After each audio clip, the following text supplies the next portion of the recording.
Mwite Emirene bikaba biri kuvuga yuko kuri ubu ngubu yamaze gutandukana n'umugore wiwe bashakanye ejo bundi Liliane. Itandukana ry'aba bombi byakurikiweho no gufungwa kwa Emirene, bigaragare ko ikintu bapfuye gishobora kuba gikomeye ndetse kiri na seriye cyane, turi buze kukivugaho mu iki kiganiro. Uyu Emirene mu bukwe bwiwe bwagaragayemo abasitari benshi bagiye batandukanye, gusa hari bamwe mu basitari yagiye hostinga ndetse twabonaga nk'abo bafitanye umubano ategeza atumira.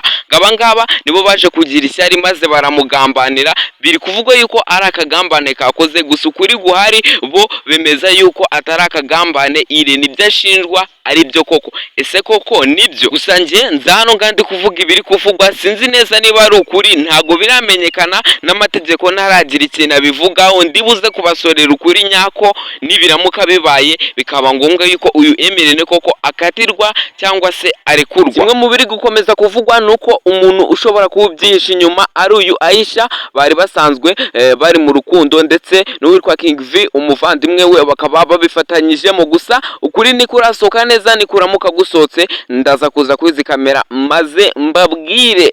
Uyu Emirene ni umwe mu banyamakuru bakoze ibigwi muri showbiz ndetse bagiye bakora ibintu bitangaje, mwagiye mubibona. Gusa aka kanya akaba ari kwikomwa nabo yagiye agirira neza, nabo yagiye abikorera, ndetse nabo bagiye bafatanya kubaka izina rye yaramaze gukora. Ese byaba biterwa n'ikira Irene niwe munyamafuti cyangwa abari kumwikoma nibo banyamafuti? Ese wowe ubibona ute? Irene ni umwe mu bantu bagiye bakorana n'abasani muri field zitandukanye, umwe mu bantu bagiye bahostinga abantu bagiye batandukanye. So ndumva rero kuba yabatumira bose ntago ari kubona abashyira pe, gusa abatabashije gutumira aka kanya nibo bari kumwikoma. Ese koko ubona Irene yakabaye yarabatumiye cyangwa se ibyo yakoze mubona mwebwe yari byo? Ukuri ni kurasoka neza, ni kuramuka gusotse nako ndahari, nicyo mbereyeho ndaza kubarabura. Ndabakunda cyane, mukore subscribe ndetse mukomeze kudushyigikira, tunabashimira ko mwabanye natwe, turabakunda cyane. Ciao ciao.